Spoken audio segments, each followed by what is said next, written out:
ಯಾರು ನಮ್ಮ ದೇಶದ ಸ್ವಾತಂತ್ರ್ಯಕ್ಕೋಸ್ಕರ ನಾವು ಹೋರಾಟ ಮಾಡ್ತೇವೆ ಅಂತ ಹೇಳುವಂತ ಕಾಂಗ್ರೆಸ್ ಪಕ್ಷ ಇತ್ತು, ಅದು ಹಿಂದೂಗಳ ಪರವಾಗಿ ನಿಂತುಕೊಳ್ಳಿಲ್ಲ, ಮುಸಲ್ಮಾನರ ಪರವಾಗಿ ನಿಂತುಕೊಂಡರು. ಮನಮೋಹನ್ ಸಿಂಗ್ ಅವರು ನಮ್ಮ ಪ್ರಧಾನಮಂತ್ರಿ. ಈ ದೇಶದ ಆದಾಯದ ಮೊದಲನೇ ಭಾಗ ಅದು ಮುಸಲ್ಮಾನರಿಗೆ.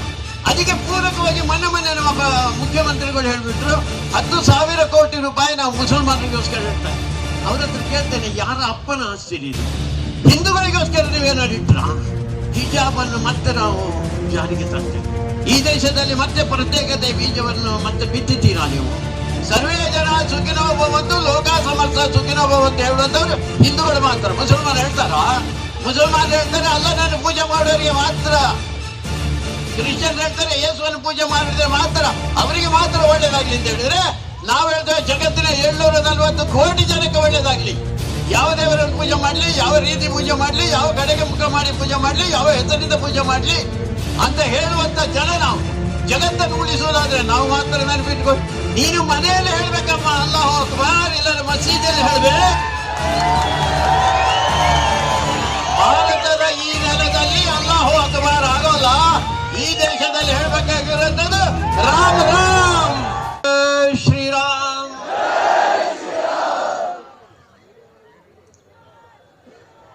ಆಂಜನೇಯನ ಪುಣ್ಯ ದಿನ. ಮತ್ತೊಮ್ಮೆ ಶ್ರೀರಾಮನನ್ನು ನೆನಪು ಮಾಡಿಕೊಳ್ಳುವಂಥ ಪವಿತ್ರವಾದಂಥ ಕ್ಷಣದಲ್ಲಿ ನಾವೆಲ್ಲರೂ ಸೇರಿದ್ದೇವೆ. ರಾಮ ಅಂದರೆ ಅವ ನಮ್ಮ ಧರ್ಮ, ರಾಮ ಅಂದರೆ ನಮ್ಮ ಸಂಸ್ಕೃತಿ, ರಾಮ ಅಂದರೆ ನಮ್ಮ ಜೀವನ ಮೌಲ್ಯಗಳು, ರಾಮ ಅಂದರೆ ಈ ದೇಶದ ತತ್ವ, ಈ ದೇಶದ ಸತ್ವ. ರಾಮ ಅಂದರೆ ಸಾಹಸ, ರಾಮ ಅಂದರೆ ಪೌರುಷ, ರಾಮ ಅಂದರೆ ಸೇವೆ, ರಾಮ ಅಂದರೆ ಸಮರ್ಪಣೆ, ರಾಮ ಅಂದರೆ ಅತ್ಯಂತ ಶ್ರೇಷ್ಠ ಒಬ್ಬ ಪುತ್ರ, ರಾಮ ಅಂದರೆ ಅತ್ಯಂತ ಶ್ರೇಷ್ಠ ಒಬ್ಬ ಮಿತ್ರ, ರಾಮ ಅಂದರೆ ಒಬ್ಬ ಶ್ರೇಷ್ಠ ಶಿಷ್ಯವನು, ರಾಮ ಅಂದರೆ ಸರ್ವಶ್ರೇಷ್ಠ ಒಬ್ಬ ರಾಜ, ರಾಮ ಅಂದರೆ ಒಬ್ಬ ಶ್ರೇಷ್ಠ ಗಂಡ, ರಾಮ ಅಂದರೆ ಒಬ್ಬ ಶ್ರೇಷ್ಠ ಶತ್ರು. ಹೌದು, ಜೀವನದ ಯಾವುದೇ ಮುಖದಲ್ಲಿ ನೀವು ನೋಡಿದರೂ ಕೂಡ ರಾಮ ಸರ್ವಶ್ರೇಷ್ಠ.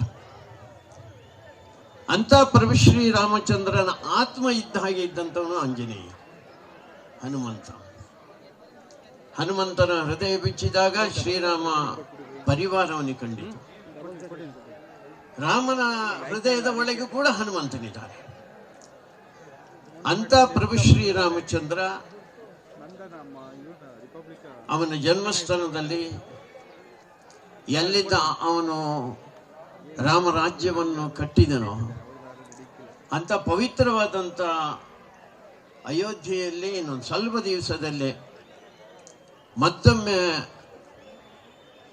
ರಾಮನ ಮಂದಿರ ನಿರ್ಮಾಣ ಆಗೋದಿದೆ.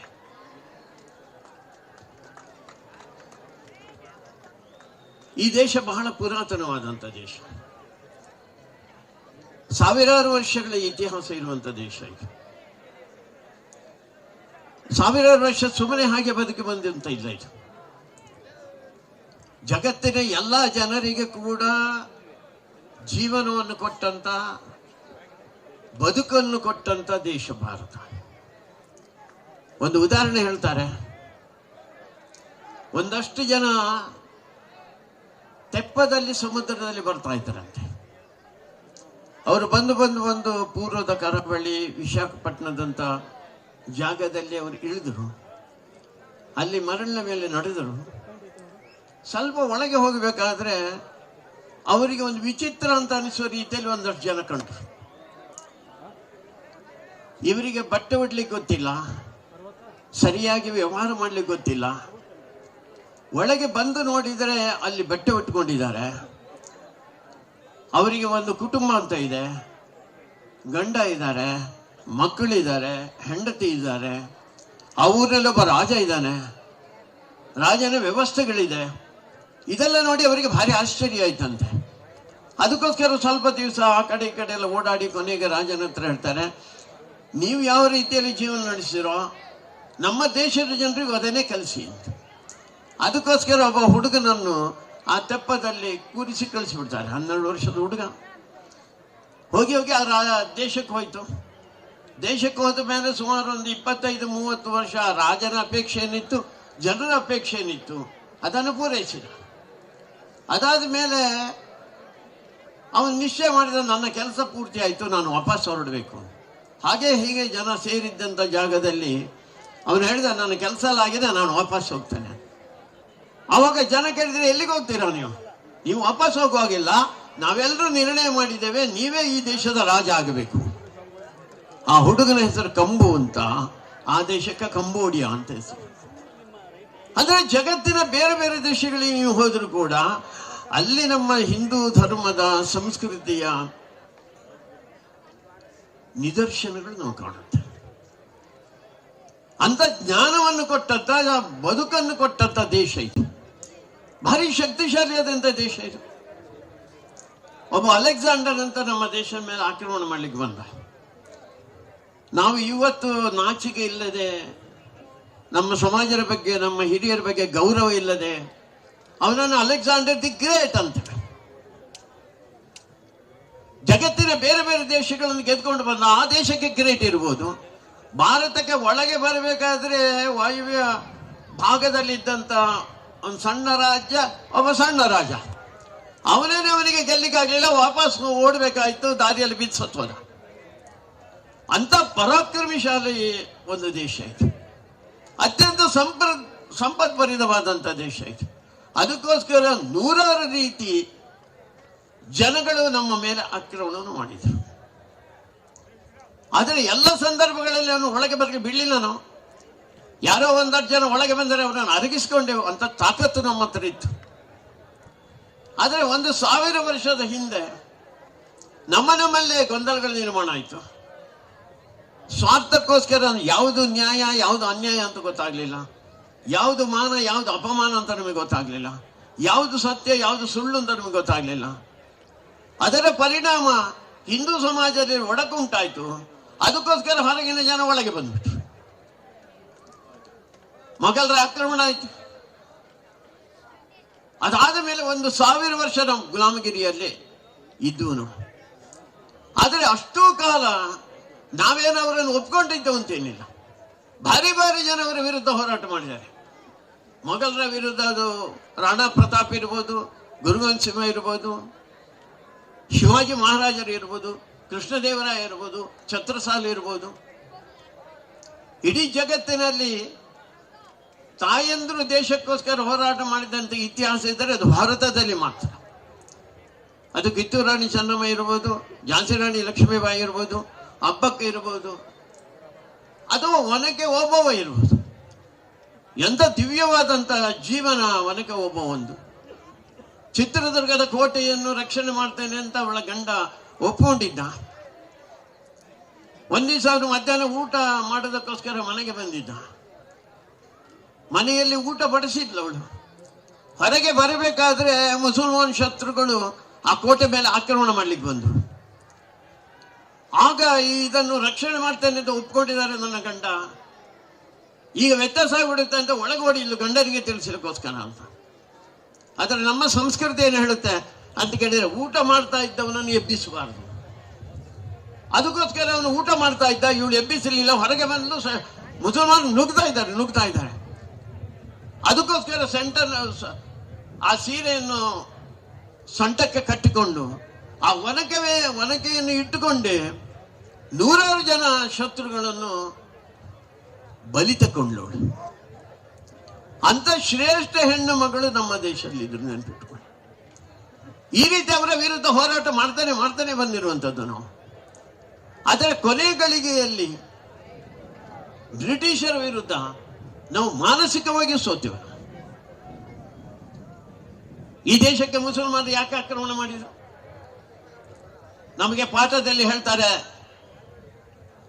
90 ಸುಳ್ಳಿವೆ ಪಾಠದಲ್ಲಿ ಹೇಳ್ತಾರೆ. ಅವರು ಬಂದಿರುವಂತ ಸಂಪತ್ತನ್ನು ಲೂಟಿ ಮಾಡ್ಲಿಕ್ಕೆ ಅಂತ. ಆಯ್ತು, ಸಂಪತ್ತನ್ನು ಲೂಟಿ ಮಾಡಬೇಡ, ಸಂಪತ್ತನ್ನು ತಗೊಂಡು ಹೋಗ್ಬೋದಾಗಿತ್ತಲ್ಲ, ಲೂಟಿ ಮಾಡಿ ತಗೊಂಡು ಹೋಗ್ಬೋದಾಗಿ. ಇಲ್ಲಿ ಯಾಕೆ ಕೂತರು? ಅಧಿಕಾರ ಸ್ಥಾಪನೆ ಮಾಡಿ ಸುಮ್ಮನೆ ಕೂತ್ಕೋಬೋದಾಗಿತ್ತು. ಅಷ್ಟೇ ಮಾಡಲಿಲ್ಲ ಅವರು. ಅದರ ಬದಲು ಈ ದೇಶವನ್ನು ಮುಸಲ್ಮಾನ್ ದೇಶ ಮಾಡಬೇಕು ಅಂತ ಅವರ ಪ್ರಯತ್ನ. ಯಾರು ಕ್ರಿಶ್ಚಿಯನ್ರು ಬಂದರೂ ಅವರ ಪ್ರಯತ್ನ ಈ ದೇಶವನ್ನು ಕ್ರಿಶ್ಚಿಯನೈಸ್ ಮಾಡಬೇಕು ಅಂತ.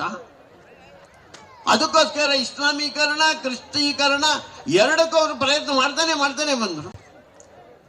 ಗಜನಿ ಮೊಹಮ್ಮದನಿಂದ ಪ್ರಾರಂಭ ಆಗಿದೆ, ನೆನ್ಪಿಟ್ಕೊಳ್ಳಿ. ಗಜನಿ ಮೊಹಮ್ಮದನ ಕಾಲದಿಂದ ಈ ಪ್ರಯತ್ನಗಳು ಸಾಗಿ ಬಂತು. ಬೇರೆ ಬೇರೆ ರೀತಿಯಲ್ಲಿ ಆಸೆ ಆಮಿಷಗಳನ್ನು ತೋರಿಸಿ, ಬಲಾತ್ಕಾರವನ್ನು ಮಾಡಿ, ಕೊಲೆಗಳನ್ನು ಮಾಡಿ, ಬೆದರಿಕೆಯನ್ನು ನಿರ್ಮಾಣ ಮಾಡಿ, ಇಲ್ಲಿ ನೂರಾರು ಜನ, ಸಾವಿರಾರು ಜನರವರು ಮುಸಲ್ಮಾನರಾಗಿ ಅಥವಾ ಕ್ರಿಶ್ಚಿಯನ್ರಾಗಿ ಮತಾಂತರ ಮಾಡುವಂತ ಕೆಲಸ ಮಾಡಿದ್ದಾರೆ. ದೇಶ ವಿಭಜನೆ ಅದು 1 ಗಂಟೆಯಲ್ಲಿ ಆಗಲಿಲ್ಲ, 1 ದಿನದಲ್ಲಿ ಆಗಲಿಲ್ಲ. ಅದು ಯಾವಾಗ ಮುಸಲ್ಮಾನರು ಈ ದೇಶದ ಮೇಲೆ ಕಾಲಿಟ್ಟರೋ, ಯಾವಾಗ ಕ್ರಿಶ್ಚಿಯನ್ ಕಾಲಿಟ್ಟರೋ, ಆವಾಗಲೇ ಅವರು ಯೋಚನೆ ಮಾಡಿದ್ದಾರೆ, ಈ ದೇಶ ಇದನ್ನು ಮುಸಲ್ಮಾನ್ ದೇಶ ಮಾಡಬೇಕು, ಇದನ್ನು ಕ್ರಿಶ್ಚಿಯನ್ ದೇಶ ಮಾಡಬೇಕು ಅಂತ ಹೇಳುವಂತ ಪ್ರಯತ್ನಗಳು ಸಾಗಿ ಬಂದಿತ್ತು. ಆವಾಗಲೇ ನಮಗೆ ಯೋಚನೆ ಆಗಬೇಕಾಗಿದ್ದು ಈ ದೇಶವನ್ನು ನಮ್ಮ ದೇಶವನ್ನಾಗಿ ಇಟ್ಕೊಳ್ಬೇಕು ಅಂತ. ಭಾರಿ ದೊಡ್ಡ ಪ್ರಮಾಣದಲ್ಲಿ ಮುಸಲ್ಮಾನರ ಪ್ರಯತ್ನಗಳಾಯಿತು, ಅವರ ಸಂಘಟಿತ ಪ್ರಯತ್ನ ನಡೆಯಿತು. ಅವರ ಚಿಂತನೆಯಲ್ಲೂ ಕೂಡ ಈ ದೇಶವನ್ನು ಮುಸಲ್ಮಾನ ಮಾಡಬೇಕು ಅಂತ ಹೇಳುವಂತ ಹಿನ್ನೆಲೆಯಲ್ಲಿ ಮುಸ್ಲಿಂ ಲೀಗ್ ಅಂತ ಪ್ರಾರಂಭ ಆಯಿತು 1906ರಲ್ಲಿ. ಅವರು ಬೇಡಿಕೆ ನೀಡ್ತಾ ಹೋದರು.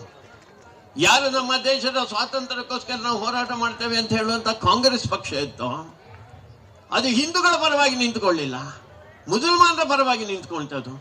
ಅದಕ್ಕೋಸ್ಕರ ಮುಸಲ್ಮಾನರ ಬೇಡಿಕೆಗಳೇನಿದೆ ಆ ಎಲ್ಲ ಬೇಡಿಕೆಗಳನ್ನು ಕೂಡ ಪೂರೈಸುವಂತ ಕೆಲಸ ಮಾಡ್ತಾ ಬಂತು. ಅದರ ಪರಿಣಾಮ ಕೊನೆಯಲ್ಲಿ 1946ರಲ್ಲಿ ಒಂದು ಬೇಡಿಕೆ ಇಟ್ಟಿದ್ರು ಅವರು. ನಾವು ಹಿಂದೂಗಳ ಜೊತೆಯಲ್ಲಿ ಇರೋಲ್ಲ, ನಮಗೆ ಮುಸಲ್ಮಾನರಿಗೆ ಒಂದು ಪಾಕ್ ಅಂದರೆ ಪವಿತ್ರವಾದಂಥ ಜಾಗ ಬೇಕು ಅಂತ ಪಾಕಿಸ್ತಾನಕ್ಕೋಸ್ಕರ ಹೋರಾಟ ಮಾಡಿದ್ರು. 46ನೇ ಇಸ್ವಿಯಲ್ಲಿ ಅವರು ಹೇಳಿದ್ರು, ನೀವು ಕೊಡ್ಲಿಲ್ಲ ಅಂತ ಆದರೆ ನಿಮ್ಮ ವಿರುದ್ಧವಾಗಿ ಒಂದು ದೊಡ್ಡ ಹೋರಾಟ ಮಾಡ್ತೇವೆ ನಾವು. ಆ ಹೋರಾಟವನ್ನು ಮಾಡಿದ್ರು ಅವರು. ಆ ಹೋರಾಟದ ಉದ್ದೇಶ ಇದ್ದದ್ದು ಪಾಕಿಸ್ತಾನ ಬೇಕು ಅಂತ. ಯಾರ ವಿರುದ್ಧ ಹೋರಾಟ ಮಾಡಬೇಕಾಗಿತ್ತು? ಅವರು ಬ್ರಿಟಿಷರ ವಿರುದ್ಧ ಹೋರಾಟ ಮಾಡಬೇಕಾಗಿತ್ತು. ಆದರೆ 1946 ಅಕ್ಟೋಬರ್ನಲ್ಲಿ ಅವರು ಹೋರಾಟ ಮಾಡಿದ್ದು ಹಿಂದೂ ಸಮಾಜದ ವಿರುದ್ಧ. 46ರಿಂದ 47 ಡಿಸೆಂಬರ್ವರೆಗೆ ಭಾರಿ ದೊಡ್ಡ ಹೋರಾಟ ಹಿಂದೂಗಳ ವಿರುದ್ಧ. ಲಕ್ಷಾಂತರ ಜನ ಹಿಂದೂಗಳ ಕಗ್ಗೊಲೆ ಆಯಿತು, ಲಕ್ಷಾಂತರ ಜನ ತಾಯಿಗಳ ಮಾನ ಅಪಹರಣ ಆಯಿತು, ಅತ್ಯಾಚಾರ ನಡೆಯಿತು, ಸಾವಿರಾರು ದೇವಸ್ಥಾನಗಳನ್ನು ಪುಡಿ ಮಾಡಿದ್ರು, ಕೋಟಿ ಹಸುಗಳನ್ನು ಕತ್ತರಿಸಿದ್ರು. ಕಾಂಗ್ರೆಸ್ ಜನ ಯಾರಿದ್ರು, ನಾಯಕರು ಅಂತ ಯಾರು ನಾವು ನಂಬಿಕೊಂಡು ಕೂತ್ಕೊಂಡಿದ್ವೋ ಅಂತ ನಾಯಕರೆಲ್ಲ ಕೈ ಬಿಟ್ಟರು. ದೇಶ ವಿಭಜನೆ ಆಯಿತು, ದೇಶ ತುಂಡಾಯ್ತು. ಯಾವ ಅಖಂಡ ದೇಶಕ್ಕೋಸ್ಕರ ಹೋರಾಟ ನಡೆಸ್ತಾ ಬಂದಿದ್ರೋ, ಅಖಂಡ ಹಿಂದೂ ದೇಶಕ್ಕೋಸ್ಕರ ಸಾವಿರಾರು ಜನರ ಬಲಿದಾನ ನಡೆದಿತ್ತ, ಅದೆಲ್ಲ ವ್ಯರ್ಥ ಆಯ್ತಲ್ಲ. ಅಖಂಡ ಹೋಗಿ ತ್ರಿಗಂಡ ಆಯ್ತು, ಪಾಕಿಸ್ತಾನ ನಿರ್ಮಾಣ ಆಯ್ತು. ಯಾವ ದೇಶ ಅತ್ಯಂತ ಶ್ರೇಷ್ಠವಾದಂಥ ವಿಚಾರವನ್ನು ಜಗತ್ತಿಗೆ ಕೊಟ್ಟಿತ್ತು, ಅಂತ ವೇದ ಉಪನಿಷತ್ತುಗಳು ಹುಟ್ಟಿದಂಥ ಭೂಮಿ ನಮ್ಮ ಕೈಯಲ್ಲಿಲ್ಲ. ಯಾವ ನದಿಯಿಂದ ಹಿಂದೂ ಅಂತ ಹೆಸರು ಬಂತ ಸಿಂಧು ಪವಿತ್ರವಾದಂಥ ನದಿ ನಮ್ಮ ಕೈಯಲ್ಲಿಲ್ಲ.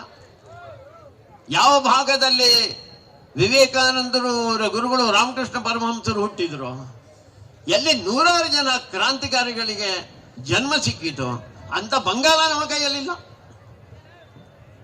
ಎಲ್ಲವನ್ನು ಕಳ್ಕೊಂಡೇನು. ಅಷ್ಟೇ ಆಗಲಿಲ್ಲ. ಅದಾದ ನಂತರ ಕೂಡ ನಡೀತಾ ಬಂತಲ್ಲ. ನೆಹರೂರವರ ಹತ್ರ ಕೇಳಿದ್ರು, 1931ರಲ್ಲಿ ನೀವು ಅಖಂಡ ಹಿಂದೂಸ್ತಾನಕ್ಕೆ ಸ್ವರಾಜ್ಯ ಅಂತ ನೀವು ಘೋಷಣೆ ಮಾಡಿದ್ರಿ, ಯಾಕೆ ಈಗ ತ್ರಿಗಂಡ ಆಯ್ತು?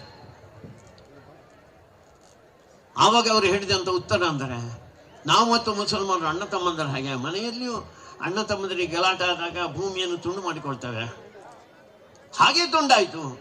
ಅವರ ಕಿರಿಕಿರಿ ಬೇಡ, ತಲೆನೋವು ನಮಗೆ. ಅವರು ಒಂದ್ಸಲ ತಲೆನೋವು ಹೋಗಲಿ ಅಂತ ಯೋಚನೆ ಮಾಡಿದರು. ಒಂದು, ಈ ಭೂಮಿಯನ್ನು ಅವರು ಮಾತೃಭೂಮಿ ಅಂತ ತಿಳಿಲಿಲ್ಲ.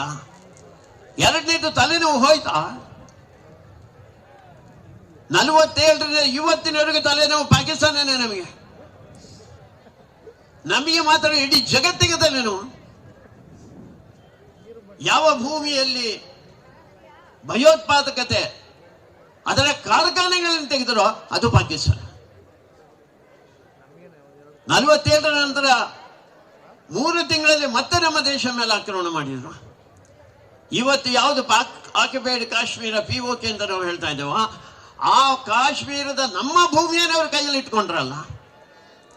ಆವಾಗಲೂ ನೆಹರು ನಮಗೆ ಮೋಸ ಮಾಡಿದ್ರು, ಕಾಂಗ್ರೆಸ್ ನಮಗೆ ಮೋಸ ಮಾಡಿತು, ಯುದ್ಧ ಸ್ತಂಭನ ಮಾಡಿತು, ವಿಶ್ವಸಂಸ್ಥೆಗೆ ತಗೊಂಡು ಹೋಯಿತು. ಅದರ ಪರಿಣಾಮ ಇವತ್ತು ನಾವು ಅನುಭವಿಸ್ತಾ ಇರುವಂಥದ್ದು. ಮೊನ್ನೆ ಆ ಶ್ರೇಷ್ಠ ಕ್ಯಾಪ್ಟನ್ ಪ್ರಾಂಜಲ್ ಅಂತ 5 ಜನರ ಬಲಿದಾನ ಆಯ್ತಲ್ಲ, ಆ ಬಲಿದಾನಕ್ಕೆ ಕಾರಣ ಯಾರಾಗಾದ್ರೆ?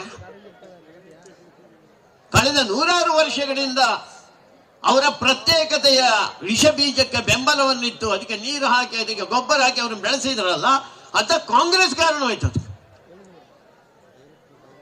ಅಲ್ಲಿಗೆ ನಿಂತಿಲ್ಲ ಅವರು, ಅದನ್ನು ಮುಂದುವರಿಸಿಕೊಂಡು ಬಂದರು ಅವರು. ಆ ಮುಂದುವರಿಸಿಕೊಂಡು ಬಂದದರ ಪರಿಣಾಮ ಏನಾಯ್ತು? ಒಂದು ಸ್ವಲ್ಪ ದಿವಸದ ಹಿಂದೆ ನೀವೆಲ್ಲ ಕೇಳಿರ್ಬೇಕು, ಕೆಲವು ವರ್ಷಗಳ ಹಿಂದೆ ಮನಮೋಹನ್ ಸಿಂಗ್ ಅವರು, ನಮ್ಮ ಪ್ರಧಾನಮಂತ್ರಿ, ಅವರೊಂದು ಹೇಳಿಕೆಯನ್ನು ಕೊಟ್ಟುಬಿಟ್ರು. ಈ ದೇಶದ ಆದಾಯದ ಮೊದಲನೇ ಭಾಗ ಅದು ಮುಸಲ್ಮಾನರಿಗೆ ಅಂತ. ಹಾಗಾದ್ರೆ ಉಳಿದಂತ ಜನರ ಅವಸ್ಥೆ ಏನು?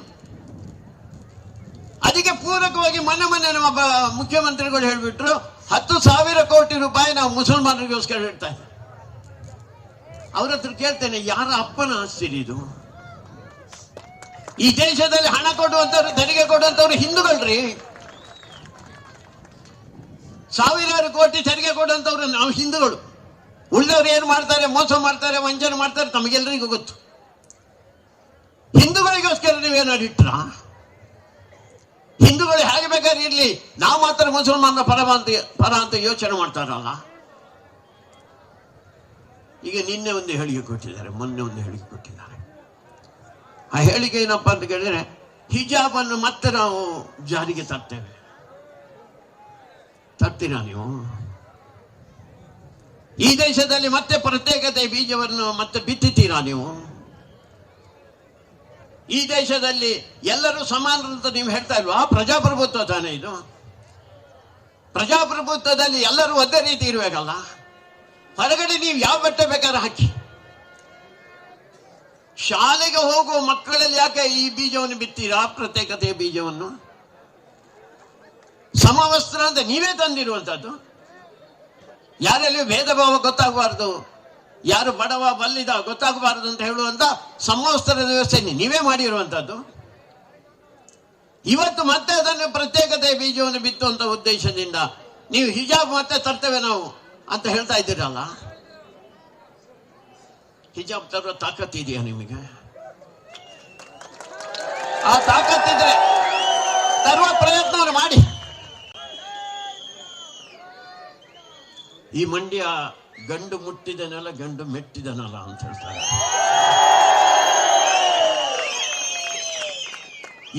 ಇಲ್ಲೇ ಒಬ್ಬಳು ಹೆಣ್ಣು ಮಗಳು ಬಿಬಿ ಮುಸ್ಕಾನ್ ಅಂತ, ಅವಳು ಕಳೆದ ಬಾರಿ ಜೈ ಶ್ರೀರಾಮ್ ಹೇಳಿದಾಗ ಅಲ್ಲಾಹೋ ಅಕ್ಬರ್ ಅಂತ ಹೇಳಿದ್ರು. ನೀನು ಮನೆಯಲ್ಲಿ ಹೇಳ್ಬೇಕಮ್ಮ ಅಲ್ಲಾಹೋ ಅಕ್ಬರ್, ಇಲ್ಲರ ಮಸೀದಿಯಲ್ಲಿ ಹೇಳ್ಬೇಕು. ಭಾರತದ ಈ ನೆಲದಲ್ಲಿ ಅಲ್ಲಾಹೋ ಅಕ್ಬರ್ ಆಗೋಲ್ಲ. ಈ ದೇಶದಲ್ಲಿ ಹೇಳ್ಬೇಕಾಗಿರುವಂತದ್ದು ರಾಮ್ ರಾಮ್, ಬಾರ್ ಬಾರ್ ರಾಮ್ ರಾಮ್, ಅಕ್ಬರ್ ಅಲ್ಲ, ಬಾರ್ ಬಾರ್ ರಾಮ್ ರಾಮ್ ಹೇಳ್ಬೇಕಾಗಿರುವಂತದ್ದು ಈ ದೇಶದಲ್ಲಿ. ನೆನ್ಬಿಟ್ಕೊಂಡು ಅಂತ ಪವಿತ್ರವಾದಂತ ಭೂಮಿ ಇದು. ರಾಜ ಮಹಾರಾಜರು ಆಳಿದಂತ ಭೂಮಿ. ಅನೇಕ ಲಿಂಗಾಯತ್ ಮಠಗಳಿದೆ, ಗೌಡ ಸಂಸ್ಥಾನಗಳಿದೆ, ಭಾರಿ ದೊಡ್ಡ ದೊಡ್ಡ ಸಾಂಸ್ಕೃತಿಕ ಚಟುವಟಿಕೆಯನ್ನು ಮಾಡಿದವರಿದ್ದಾರೆ. ಅಂತ ಭೂಮಿಯಲ್ಲಿ ಕೂತ್ಕೊಂಡು ಮುಸ್ಕಾನ್ ಮಾಡ್ತೀರಾ ನೀವು? ನೀವು ಮುಸ್ಕಾನ್ ಆನ್ ಮಾಡ್ಬೇಕಾದ್ರೆ ಮತ್ತೆ ಮುಸಲ್ಮಾನ್ ದೇಶಕ್ಕೆ ಹೋಗಿ, ನಮ್ಮ ದೇಶದಲ್ಲಿ ಇರುವಾಗೆಲ್ಲ ನೀವು ಈ ದೇಶದಲ್ಲಿ ಇರ್ಬೇಕಾದ್ರೆ ಎಲ್ಲರಾಗೆ ಇರ್ಬೇಕು ನೀವು.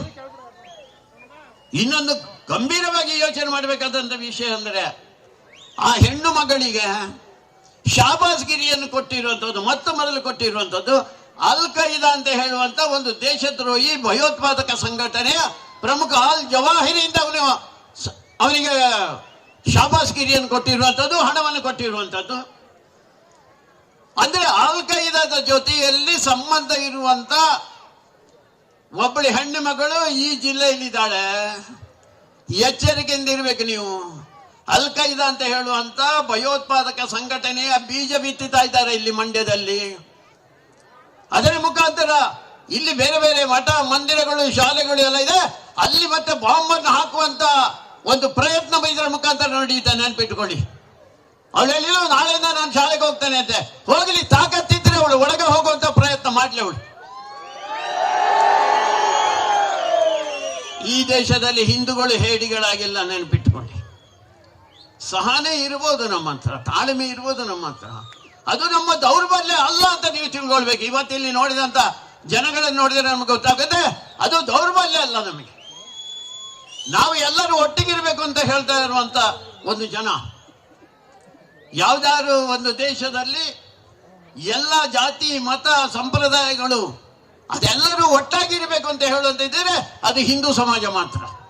ಸರ್ವೇ ಜನ ಸುಖಿನೋ ಭವಂತು ಲೋಕ ಸಮಸ್ತ ಸುಖಿನೋ ಭವಂತು ಹೇಳುವಂತವ್ರು ಹಿಂದೂಗಳು ಮಾತ್ರ. ಮುಸಲ್ಮಾನ್ ಹೇಳ್ತಾರ? ಮುಸಲ್ಮಾನ್ ಹೇಳ್ತಾರೆ ಅಲ್ಲ ನಾನು ಪೂಜೆ ಮಾಡೋರಿಗೆ ಮಾತ್ರ. ಕ್ರಿಶ್ಚಿಯನ್ ಹೇಳ್ತಾರೆ ಯೇಸುವನ್ನು ಪೂಜೆ ಮಾಡಿದ್ರೆ ಮಾತ್ರ ಅವರಿಗೆ ಮಾತ್ರ ಒಳ್ಳೇದಾಗ್ಲಿ ಅಂತ ಹೇಳಿದ್ರೆ, ನಾವು ಹೇಳ್ತೇವೆ ಜಗತ್ತಿನ 740 ಕೋಟಿ ಜನಕ್ಕೆ ಒಳ್ಳೇದಾಗ್ಲಿ. ಯಾವ ದೇವರನ್ನು ಪೂಜೆ ಮಾಡ್ಲಿ, ಯಾವ ರೀತಿ ಪೂಜೆ ಮಾಡ್ಲಿ, ಯಾವ ಕಡೆಗೆ ಮುಖ ಮಾಡಿ ಪೂಜೆ ಮಾಡ್ಲಿ, ಯಾವ ಹೆಸರಿನಿಂದ ಪೂಜೆ ಮಾಡ್ಲಿ ಅಂತ ಹೇಳುವಂತ ಜನ ನಾವು. ಜಗತ್ತನ್ನು ಉಳಿಸುವುದಾದ್ರೆ ನಾವು ಮಾತ್ರ ನೆನಪಿಟ್ಕೊಳ್ಳಿ. ನೀವಿದ್ರೆ ಮಧ್ಯದಲ್ಲಿ ಇದನ್ನೆಲ್ಲ ತರುವಂತ ಪ್ರಯತ್ನ ಮಾಡ್ತೀರಾ? ಇಲ್ಲಿ ಯಾಕೆ ನೀವು ಅವರಿಗೆ ಬೆನ್ನೆಲುಬಾಗಿ ನಿಂತ್ಕೊಳ್ತೀರಾ? ಕಳೆದ 75 ವರ್ಷಗಳಿಂದ ಈಗ ಕಳೆದ ಒಂದು 6-7 ವರ್ಷ ಬಿಟ್ಟರೆ ಮುಸಲ್ಮಾನರಿಗೆ ನೀವು ಬೆಂಬಲ ಮಾಡಿಲ್ವಾ? ನೀವು ಕುಟುಂಬ ಯೋಜನೆ ಯಾಕೆ ಬೇಡ ಅವರಿಗೆ? ಹಿಂದೂಗಳಿಗೆ ಮಾತ್ರ ಕುಟುಂಬ ಯೋಜನೆ ಯಾಕೆ? ಹಿಂದೂಗಳಿಂದಾಗಿ ಈ ದೇಶಕ್ಕೆ ಅನ್ಯಾಯ ಆಗುದಾ? ನಾವು ಅಂತ ದೌರ್ಬಲ್ಯ ಇಟ್ಟಂತವ್ರೆ. ಎಷ್ಟು ಮಕ್ಕಳು ಅಂತ ಕೇಳಿದ್ರೆ ಇಲ್ಲ ರೀ, ಆಗಿಲ್ಲ ರೀ. ನೀವು ಯಾಕೆ ಮದುವೆ ಆಗಿರೋದು? ಇನ್ನು ಕೆಲವರು ಒಂದು ಮಗು ಯಾಕೆಂದ್ರೆ ಸಾಕಲಿಕ್ಕೆ ಆಗೋಲ್ಲ. ನಾನು ಮೈಸೂರಿಗೆ ಒಂದು 10 ವರ್ಷದ ಹಿಂದಕ್ಕೆ ಹೋಗಿದ್ದೆ, ಒಂದು ಮೆರವಣಿಗೆಯಲ್ಲಿ ಭಾಗವಹಿಸಿದ್ದೆ ನಾನು. ಅಲ್ಲಿದ್ದಂತ ಒಬ್ಬರು ಕಾರ್ಯಕರ್ತ ತೋರಿಸಿ ನೋಡಿ, ಒಬ್ಬ ಬದಿಯಲ್ಲಿ ನಿಂತುಬಿಟ್ಟಿದ್ದಾನಲ್ಲ ಒಬ್ಬ ಮುಸಲ್ಮಾನವನು, ಅವನಿಗೆ ಎಷ್ಟು ಹೆಂಡತಿಯರು ಗೊತ್ತಾ ಅಂತ. ಇಲ್ಲ ಅಂತ ಹೇಳಿ 3 ಜನ. ಅಲ್ರಿ ನಮ್ಮೂರಿನಲ್ಲಿ 4-5 ಹೆಂಡತಿಯರನ್ನು ಇಟ್ಕೊಂಡವರಿದ್ದಾರೆ ಅಂತ. ಅಷ್ಟೇ ಅಲ್ಲ ಅಂತ ಹೇಳಿ ನಾವು ಮಕ್ಕಳೆಷ್ಟು ಗೊತ್ತಾ ಅಂತ ಕೇಳ. ಇಲ್ಲ ಅಂತ ಹೇಳಿ ಬರೇ 37. ಅವನು 37 ಮಕ್ಕಳನ್ನು ಇಟ್ಕೊಂಡು ಬದುಕಬಹುದಾದ್ರೆ ನಮಗೆ ಒಂದು 3 ಮಕ್ಕಳು ಇಟ್ಕೊಳ್ಲಿಕ್ಕೆ ಆಗೋಲ್ವಾ? ಇಲ್ಲಿ ಇರ್ಬೋದು ಕೆಲವರು ಹಾಗಿದ್ದಂಥವ್ರು, ಬೇಡ ಅಂತ ಹೇಳುವಂಥವ್ರು. ದಯವಿಟ್ಟು 3 ಮಕ್ಕಳ ಹತ್ರಕ್ಕೆ ಹೋಗಿ ನೀವು. ಇಲ್ಲವೇ ಹಿಂದೂ ಸಮಾಜ ಉಳಿಯೋದಾಗೆ ನಾವು ಅಲ್ಪಸಂಖ್ಯಾತರಾಗ್ತಾ ಇದ್ದೇವಲ್ಲ. ಶ್ರೀರಂಗಪಟ್ಟಣದ ದೇವಸ್ಥಾನ ಉಳಿಯುತ್ತಾ? ರಾಜರ ಆ ಶ್ರೇಷ್ಠವಾದಂತ ಆ ಜಾಗ ಇಲ್ಲಿ ಉಳಿಯುತ್ತಾ? ಮಠ ಮಂದಿರಗಳು ಉಳಿಯುತ್ತಾ? ಸಂಖ್ಯೆನೇ ಆಧಾರ. ಪಾಕಿಸ್ತಾನ ನಿರ್ಮಾಣಕ್ಕೆ ಬಲವಾದಂತ ಕಾರಣ ಇದ್ದದ್ದು ಅವರ ಸಂಖ್ಯೆ ಹೆಚ್ಚಾಯಿತು ಅಂತ. ಜಗತ್ತಿನಲ್ಲಿ ಇವತ್ತು ಅತ್ಯಂತ ಹೆಚ್ಚು ಜನಸಂಖ್ಯೆ ಇರುವಂತಹ ದೇಶ ಭಾರತ, 142 ಕೋಟಿ. ಆದ್ರೆ ಹೇಗಾಗಿದೆ ಅಂತ ಕೇಳಿದರೆ ಜನಸಂಖ್ಯೆಯಲ್ಲಿ ಅನುಪಾತ ವ್ಯತ್ಯಾಸ ಆಗಿಬಿಟ್ಟಿದೆ. ಹಿಂದೂಗಳ ಸಂಖ್ಯೆ ಕಡಿಮೆ ಆಗ್ತಾ ಇದೆ. 51ನೇ ಇಸವಿಯಲ್ಲಿ 97% ಹಿಂದೂಗಳು, 2.5% ಮುಸಲ್ಮಾನರು, 1/2% ಕ್ರಿಶ್ಚಿಯನ್ರಿದ್ರೆ, ಈಗ 11 ವರ್ಷದ ಹಿಂದೆ ತೆಗೆದು ನೋಡಿದಾಗ ಆ 97 ಹೋಗಿ 79 ಆಗಿಬಿಟ್ಟಿದೆ. ನಾವು ಕಡಿಮೆ ಆಗ್ತಾ ಇದ್ದೇವೆ, ಅವರ ಸಂಖ್ಯೆ ಹೆಚ್ಚಾಗ್ತಾ ಇದೆ. ಯಾವಾಗ ಅವರ ಸಂಖ್ಯೆ ಹೆಚ್ಚಾಯ್ತೋ ಅವ್ರು ಮತ್ತೆ ಪಾಕಿಸ್ತಾನ ಜಿಂದಾಬಾದ್ ಹೇಳುವಂತವರೇ. ಅವರು ಮುಂಬೈಯಲ್ಲಿ ಒಂದು ದೊಡ್ಡ ಬಾಂಬ್ ಬ್ಲಾಸ್ಟ್ ಆಯ್ತು. ಅವರೆಲ್ಲ ಬಂದರು, ಹೊರಗಿಂದ ಬಂದರು, ಬಾಂಬ್ ಬ್ಲಾಸ್ಟ್ ಆಯ್ತು. ಸುಮಾರು ಒಂದು 270 ಜನರನ್ನು ಮಾರಣ ಹೋಮ ಆಯ್ತು. ಅದಾದ ಮೇಲೆಲ್ಲ ಹುಡುಗಿ ಕೊನೆಗೆ ಒಬ್ಬ ಸಿಕ್ಕಿದ ಕಸಬ. ಅದಾದ ಮೇಲೆ ಕೋರ್ಟ್ನಲ್ಲಿ ಹೋಯ್ತು. ನಮ್ಮ ಕೋರ್ಟ್ಗಳು ಹೇಗಿರುತ್ತೆ ನೋಡಿ ನಮಗೆ. ಅವನಿಗೆ ಗಲ್ಲು ಶಿಕ್ಷೆ ಕೊಟ್ಟಿತ್ತು, ಮತ್ತೆ ಅವನು ಪ್ರಾರ್ಥನೆ ಮಾಡಿಕೊಂಡ, ಮತ್ತೆ ಅವನು ಕೇಳಿಕೊಂಡ, ಇಲ್ಲ ಇಲ್ಲ ಗಲ್ಲು ಶಿಕ್ಷೆ ನಿನಗೆ ಅಂತ ಹೇಳಿದ್ರು. ಕೊನೆಗೂ ನಾಳೆ ಗಲ್ಲು ಶಿಕ್ಷೆ ಆಗ್ಬೇಕಾದ್ರೆ ಹಿಂದಿನ ದಿವಸ ಮತ್ತೆ ಕೇಳ್ಕೊಂಡ ಅವನು. ರಾತ್ರಿ 12 ಗಂಟೆಗೆ ನಮ್ಮ ಸುಪ್ರೀಂ ಕೋರ್ಟ್ ಬಾಗಿಲು ತೆರೆಯಿತು. ಹಿಂದೂಗಳಿಗೆ ತೆರೆಯುತ್ತ ಹಾಗೆ. ನನಗೆ ಕೋರ್ಟ್ಗಳ ಬಗ್ಗೆ ಭಾರಿ ಗೌರವ ಇರುವ ನಾನು. ಅದು ರಾಷ್ಟ್ರದ ಚಿಂತನೆ ಮಾಡಬೇಡವಾ? ಮತ್ತೆ ತೆರೆಯಿತು. ದೇವರ ದಯದಿಂದ ಅವನಿಗೆ ಗಲ್ಲು ಶಿಕ್ಷೆ ಆಯ್ತು. ಗಲ್ಲು ಶಿಕ್ಷೆ ಆದ ಮೇಲೆ ಅವನ ಶವವನ್ನು ಕೊಂಡೋಗ್ಲಿಕ್ಕೆ ವ್ಯವಸ್ಥೆ ಮಾಡಿದ್ರು. ಮುಂಬೈಯಲ್ಲಿ 1 ಲಕ್ಷಕ್ಕಿಂತ ಹೆಚ್ಚು ಜನ ಆ ಶವದ ಮೆರವಣಿಗೆ ಜೊತೆಯಲ್ಲಿ ಅವನಿಗೆ ಜಿಂದಾಬಾದ್ ಹೇಳ್ಕೊಂಡು ಹೋದರಲ್ಲ, ಅದ್ರ ಅಷ್ಟು ಜನ ದೇಶದ್ರೋಹಿಗಳಿಗೆ ಬೆಂಬಲ ಅಲ್ವಾ? ನಾವು ಇದನ್ನು ಬೆಳೆಸ್ತಾ ಬರಬೇಕಾ? ಅವರ ಸಂಖ್ಯೆಯನ್ನು ಹೆಚ್ಚಿಸ್ತಾ ಬರಬೇಕಾ? ನಾವೇ ಪಾಠ ಕಲೀಲಿಲ್ಲ ನಾವು ಚರಿತ್ರೆಯಿಂದ. ಯಾವಾಗ ಅವರ ಸಂಖ್ಯೆ ಹೆಚ್ಚಾಗುತ್ತೋ ಅವರು ಬಲವಾಗಿ ಹೀಗೆ ನಮ್ಮ ವಿರುದ್ಧವಾದಂತ ಚಿಂತನೆಯಲ್ಲಿ ಇರ್ತಾರೆ. ಪಾಕಿಸ್ತಾನದ ಪರವಾಗಿದ್ದಂತ ಯೋಚನೆ ಮಾಡ್ತಾರೆ. ಹಿಜಾಬ್ ಇಲ್ಲಿ ಧರಿಸಬೇಕು ಅಂತ ಹೇಳ್ತಾರಲ್ಲ. ನಾನು ಅದಕ್ಕೆ ಹೇಳಿದ್ದೆ, ಅವರು ಬೇರೆ ದೇಶಕ್ಕೆ ಹೋಗ್ಲಿ, ಇರಾನಿಗೆ ಹೋಗ್ಲಿ, ಇರಾಕಿಗೆ ಹೋಗ್ಲಿ, ಅಲ್ಲಿ ಭಾರಿ ದೊಡ್ಡ ಒಂದು ಹೋರಾಟ ನಡೀತಾ ಇದೆ. ತಾಯಂದ್ರ ಹೇಳ್ತಾ ಇದ್ದಾರೆ ನಮಗೆ ಹಿಜಾಬ್ ಬೇಡ. ಅದಕ್ಕೋಸ್ಕರ ಅಲ್ಲಿ ರಾಜ 1,000ಕ್ಕಿಂತ ಹೆಚ್ಚು ಜನ ಹೆಣ್ಣು ಮಕ್ಕಳನ್ನು ಕೊಲೆ ಮಾಡಿದ್ದಾರೆ. ನಾನು ಇವರು ಹೋಗಲಿ ಅಲ್ಲಿಗೆ. ಭಾರತದಲ್ಲಿ ಹಿಜಾಬ್ ಶಾಲೆಗಳಲ್ಲಿ ಸಮವಸ್ತ್ರ ಇರುವಲ್ಲಿ ಅದು ಬೇರೆ ಆಗ್ಲಿಕ್ಕೆ ಸಾಧ್ಯನೇ ಇಲ್ಲ. ಹಿಂದೂ ಹೇಳಿಗಳ ನೀವು ಹಿಜಾಬ್ ಧರಿಸಲಿಕ್ಕೆ ಅನುಮತಿ ಕೊಟ್ರೆ ನಾವು ಕೇಸರಿ ಧರಿಸಿ ಹೋಗ್ತೇವೆ. ಕೇಸರಿ ಶಾಲೆ ಆಗ್ತೇವೆ, ಕೇಸರಿ ಟೋಪಿ ಧರಿಸ್ತೇವೆ, ಶಾಲೆ ಒಳಗೆ ಜೈ ಶ್ರೀರಾಮ್ ಹೇಳ್ತೇವೆ. ನೀವು ತಾಕತ್ತಿದ್ರೆ ಅಲ್ಲಾಹು ಅಕ್ಬರ್ ಹೇಳಿ ನಾವು ಜೈ ಶ್ರೀರಾಮ್ ಹೇಳ್ತೇವೆ. ಅಲ್ಲಿ ಹಿಂದೂಗಳು ಸ್ವಲ್ಪ ಮಲಗಿದ್ರು. ಹನುಮಂತನು ಹಾಗೆ ಇತ್ತಲ್ಲ, ಅವನಿಗೆ ಅವನ ಶಕ್ತಿ ನೆನಪಿರಲಿಲ್ಲ. ಯಾರೋ ಜಾಂಬವಂತ ಅವನಿಗೆ ನೆನಪು ಮಾಡಿದಂತೆ.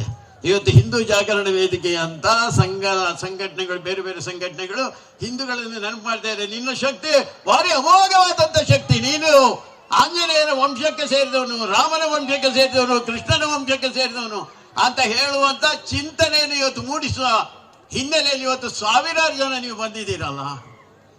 ಹಿಂದೂ ಸಮಾಜವನ್ನು ಉಳಿಸುವುದಕ್ಕೋಸ್ಕರ, ಹಿಂದೂ ಸಮಾಜವನ್ನು ಬೆಳೆಸುವುದಕ್ಕೋಸ್ಕರ ಬರ್ತಾ ಇರುವಂತ ಆಕ್ರಮಣಗಳು ಗೊತ್ತಿರಲಿ ನಮಗೆ. ಕೇರಳ ಸ್ಟೋರಿ ನೋಡಿದ್ದೀರಾ? ಕಾಶ್ಮೀರ್ ಫೈಲ್ಸ್ ನೋಡಿದ್ದೀರಾ? ನೋಡದಿದ್ರೆ ದಯವಿಟ್ಟು ನೋಡಿ. ಇನ್ಯಾವುದೋ ಸಿನಿಮಾ ನೋಡಿದ್ರ ಬದಲು ಈ ಸಿನಿಮಾ ನೋಡಿ. ಕೇರಳ ಸ್ಟೋರಿಯಲ್ಲಿ ಇರುವಂತದ್ದು 2 ಜನ ಹಿಂದೂ ಹುಡುಗಿಯರು ಹೈಯರ್ ಎಜುಕೇಶನ್ಗೋಸ್ಕರ ಅಂತ ಯಾವುದೋ ಊರಿಗೆ ಹೋಗಿದ್ದಾರೆ. ನೀವು ನೋಡಿದ್ದೀರಾ? ನೋಡದವರಿಗೆ ಹೇಳ್ತಾ ಇದ್ದೇನೆ ನಾನು. ದೊಡ್ಡ ಪ್ರಮಾಣದಲ್ಲಿ ನಾವು ನೋಡೇ ಇಲ್ಲ. ಮುಸಲ್ಮಾನರು ನೋಡಿದ್ದಾರೆ, ನಾವು ನೋಡಿಲ್ಲ. ನೋಡಿ ವಿಚಿತ್ರ ಹೇಗೆ ಅಂತ. ಅದಕ್ಕೋಸ್ಕರ ಅವರು ಆ ಶಾಲೆಗೆ ಹೋದಾಗ ಅಲ್ಲಿ ಹಾಸ್ಟೆಲ್ಗೆ ಅವರನ್ನು ಸೇರಿಸ್ಕೊಂಡ್ರು. ಹಾಸ್ಟೆಲ್ನಲ್ಲಿ ವ್ಯವಸ್ಥೆ ಆಗಿತ್ತು.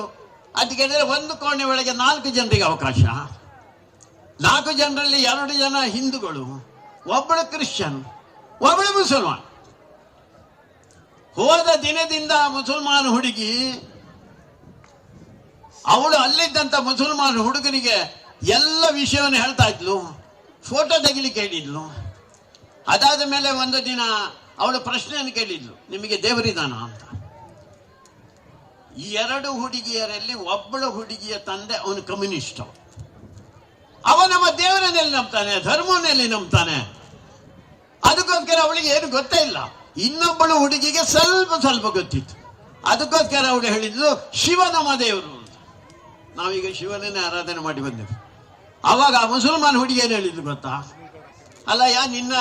ಅಲ್ಲಮ್ಮ ನಿನ್ನ ಶಿವ ಎಲ್ಲಿರ್ತಾನೆ? ಅವನು ಎಲ್ಲೆಲ್ಲ ತಿರ್ಗಾಡ್ಕೊಂಡಿರ್ತಾನೆ. ಸ್ವಲ್ಪ ಇವಳಿಗೆ ಗಾಬರಿ ಆಯ್ತು.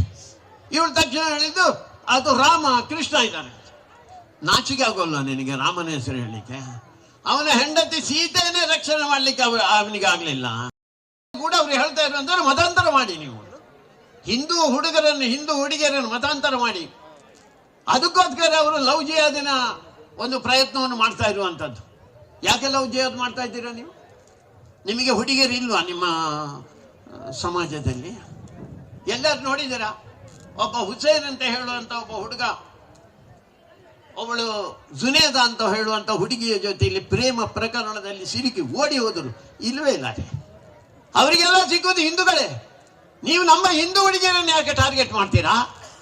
ನಿಮ್ಮ ಹುಡುಗಿಯರ ಜೊತೆ ಹೋಗಿ ನೀವು ಲವ್ ಮಾಡಿ ಅಥವಾ ಬಿಡಿ ಏನು ಬೇಕಾದ್ರೂ ಮಾಡಿ, ನಮಗೇನು ತೊಂದರೆ ಇಲ್ಲ. ಯಾಕಂದ್ರೆ ಮೊನ್ನೆವರೆಗೆ ನಿಮಗೆ ತಲಾಖ್ ಹೇಳುವಂತ ಅವಕಾಶ ಇತ್ತು. ಯಾವಾಗ ಈ ಹೊಸ ಸರ್ಕಾರ ಮೋದಿ ಸರ್ಕಾರ ಬಂತು, ಆ ತ್ರಿವಳಿ ತಲಾಖ್ ಹೋಯ್ತು. ತುಂಬಾ ಹೊಟ್ಟೆ ನೋವು, ಗಂಡಸರಿಗೆ ತುಂಬಾ ಹೊಟ್ಟೆ ನೋವು. ನಿಜವಾಗಿ ಮುಸಲ್ಮಾನ ಹುಡುಗಿಯರಿಗೆ ಆನಂದದ ಸಂಗತಿ ಆಗಬೇಕಾಗಿತ್ತು. ದಿನಕ್ಕೊಬ್ಬ ಗಂಡ, ಪರ್ಮನೆಂಟ್ ಗಂಡನೇ ಇಲ್ಲ. ಹಾಗಾದ್ರೆ ತಲಾಖ್ ತಲಾಖ್ ತಲಾಖ್ ಹೇಳಿದ್ರಪ್ಪ, ಅದಕ್ಕೋಸ್ಕರ ಜೀವನ ಪೂರ್ತಿ ನನಗೊಬ್ಬ ಗಂಡ ಇದ್ದಾನೆ ಅಂತ ಹೇಳುವಂತ ಪರಿಸ್ಥಿತಿ ಇರಲಿಲ್ಲ.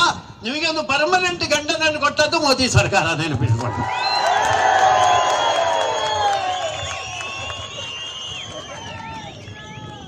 ಈ ದೇಶದಲ್ಲಿ ನಾವೆಲ್ಲರೂ ಒಂದು ಅಂತ ಹೇಳುವಂತ ಚಿಂತನೆಯನ್ನು ಕೊಟ್ಟಿರುವಂತದ್ದು ಅದು ಹಿಂದೂ ಸಮಾಜನೇ ಕೊಡ್ತಾ ಇರುವಂತದ್ದು. ಅದಕ್ಕೋಸ್ಕರ ನಮಗೆ ಎಚ್ಚರಿಕೆ ಇರುತ್ತಾ? ಅವ್ರು ಹೇಳಿದ್ರು ಆಹಾರ ವಸ್ತ್ರ ಎಲ್ಲ ಅವರ ವೈಯಕ್ತಿಕ ಅಂತ ಸಿದ್ದರಾಮಯ್ಯನವರು ಘೋಷಣೆ ಮಾಡಿಬಿಟ್ರು. ಆಹಾರ ಅಂದ್ರೆ ಏನು ಅವ್ರದ್ದು? ಆಹಾರ ಅಂದ್ರೆ ಹಸುವನ್ನು ಕತ್ತರಿಸುವುದು, ಹಸು ಮಾಂಸ ತಿನ್ನುವುದು. ಎಲ್ಲರೂ ಉಂಟಾ?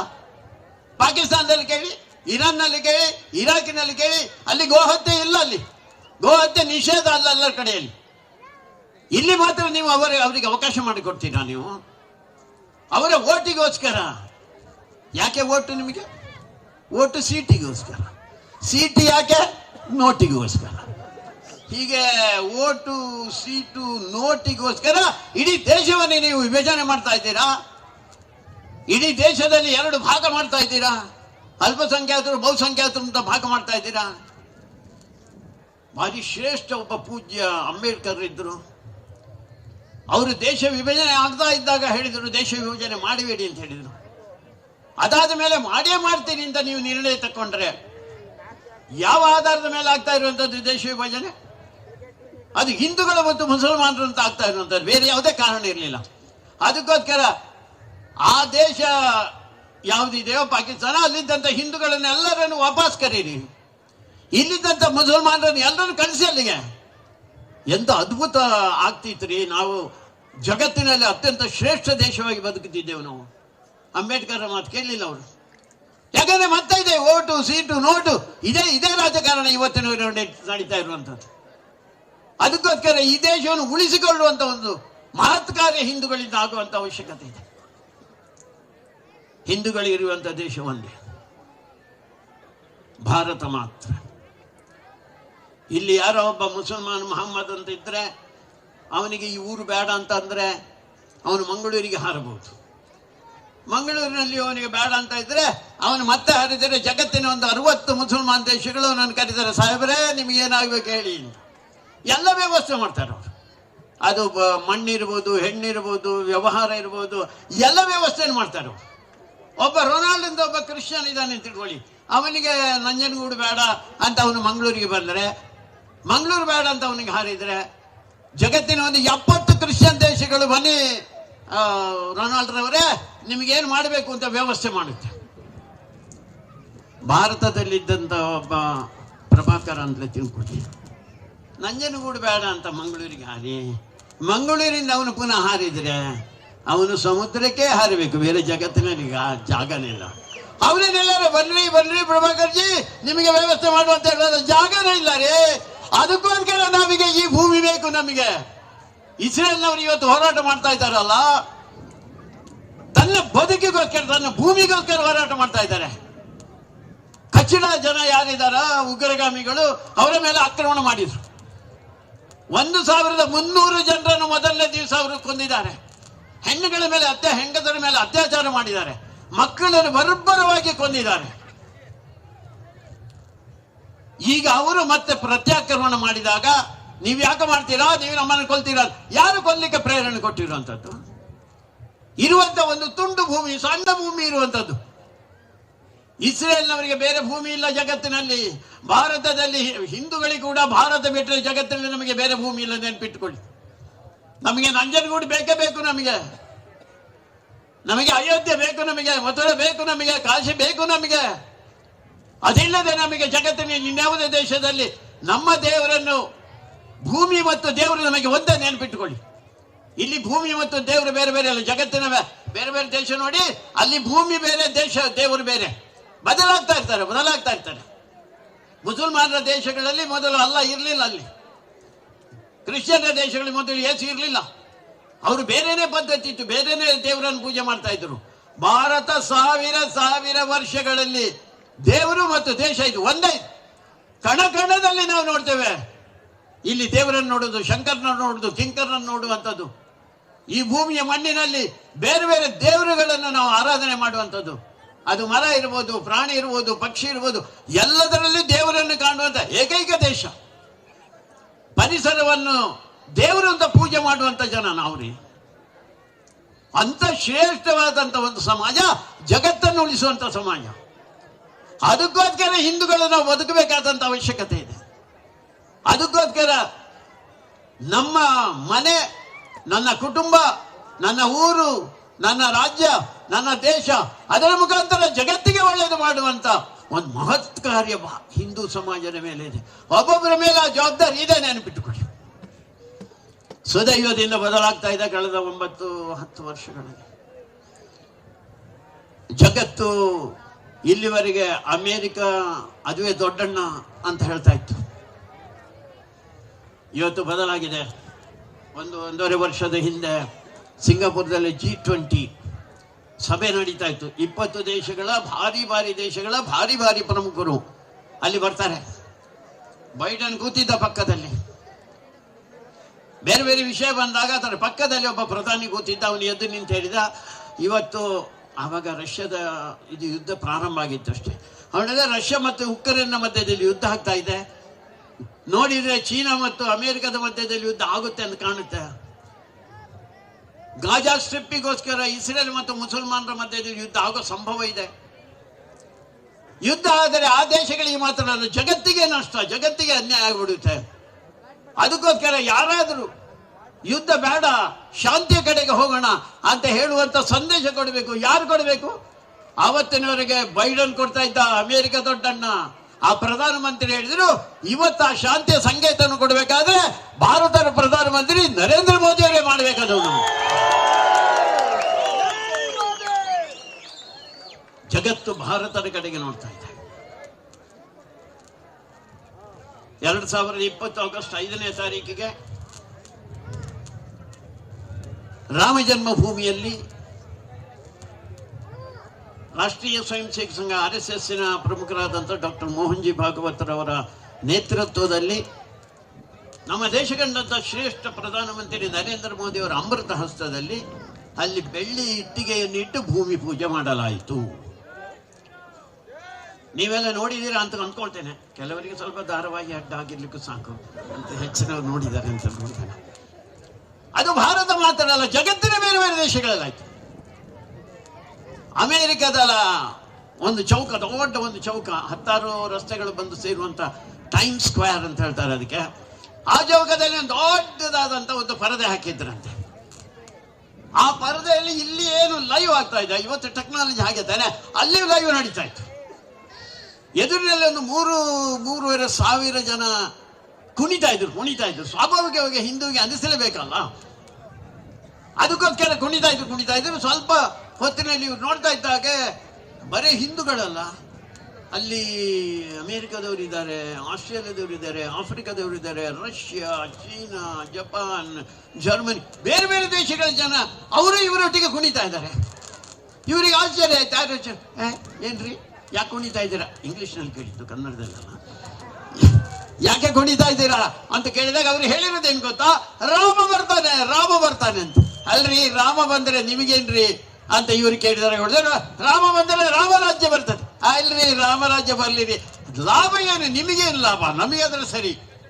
ಆಗ ಜಗತ್ತಿನ ಬೇರೆ ಬೇರೆ ದೇಶದ ಪ್ರಮುಖರು ಹೇಳಿರುವಂತದ್ದು, ಕಳೆದ 16 ವರ್ಷಗಳಿಂದ ನಾವು ರಾತ್ರಿ ನಿದ್ರೆ ಮಾಡ್ತಾ ಇಲ್ಲ, ನೆಮ್ಮದಿ ಇಲ್ಲ, ನಮಗೆ ಸಮಾಧಾನ ಇಲ್ಲ. ದಿನ ಗಲಾಟೆ, ದೊಂಬಿ, ಹತ್ಯೆಗಳು, ಭಯೋತ್ಪಾದನೆ, ಮತಾಂತರ, ಸುಸ್ತಾಗಿ ಹೋಗಿದ್ದೇವೆ. ಈಗ ರಾಮ ಬಂದ್ರೆ ರಾಮರಾಜ್ಯ ಬರುತ್ತೆ. ರಾಮರಾಜ್ಯ ಬಂದರೆ ನಾವು ನೆಮ್ಮದಿಯಿಂದ, ಸಂತೋಷದಿಂದ, ಆನಂದದಿಂದ ನಾವು ಇರ್ತೇವೆ ಅಂತ ಜಗತ್ತಿನ ಜನರ ಅಂಬೋಣ ನೆನಪಿಟ್ಕೊಡಿ. ಅದಕ್ಕೋಸ್ಕರ ಜಗತ್ತಿನ ಕೇಂದ್ರ ಅಮೆರಿಕ ಅಲ್ಲ, ವಾಷಿಂಗ್ಟನ್ ಅಲ್ಲ, ಜಗತ್ತಿನ ಕೇಂದ್ರ ಭಾರತ, ಭಾರತ ಕೇಂದ್ರ ಅಯೋಧ್ಯೆ, ಅಯೋಧ್ಯೆ ಕೇಂದ್ರ ರಾಮ ಆಗ್ತಾನೆ. ಅದಕ್ಕೋಸ್ಕರ ರಾಮನ ಬಂಟ ಹನುಮಂತ ಅವನು ಎದ್ದು ನಿಲ್ತಾ ಇದ್ದಾನೆ ಅಂತ ಹೇಳುವಂತ ಸೂಚನೆ ಇದು. ನಾಡಿದ್ದು ಜನವರಿ 22ನೇ ತಾರೀಕಿಗೆ ಇಡೀ ಹಿಂದೂ ಸಮಾಜಕ್ಕೆ ಒಂದು ಮತ್ತೊಂದು ದೀಪಾವಳಿ ನೆನಪಿಟ್ಟುಕೊಳ್ಳಿ. ಸುಮಾರು 500 ವರ್ಷಗಳ ಅಪಮಾನ ನಮಗೆ, ನಮ್ಮ ಮುಖಕ್ಕೆ ಮಸಿ ಬರೆಸಿದ್ರು, ನಮ್ಮನ್ನೊಂದು ಸೋಲಿನ ಸಮಾಜ ಅಂತ ಹೇಳಿದ್ರು. 4 ಲಕ್ಷ ಜನರ ಬಲಿದಾನ ಆಗಿದೆ ಹಿಂದೂ ಸಮಾಜದ, ಆದರೂ ನಮಗೆ ಅದನ್ನು ಉಳಿಸ್ಕೊಳ್ಳಿಕ್ಕಾಗಲಿಲ್ಲ.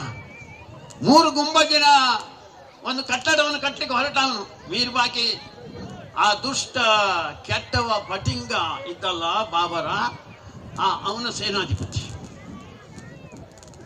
ಆದರೆ ಮಜಾ ಅಂದ್ರೆ ಅದು ಕಟ್ಟಡ ಬಿದ್ದು ಅವನ 3 ಗುಂಬಜರ ಕಟ್ಟಡ ದಯವಿಟ್ಟು ಅದನ್ನು ಬಾಬರಿ ಮಸೀದಿ ಅಂತ ಕರಿಬೇಡಿ. It is a structure, English ಹಾಗೆ ಹೇಳ್ತಾರೆ, ಇಟ್ ಇಸ್ ಸ್ಟ್ರಕ್ಚರ್.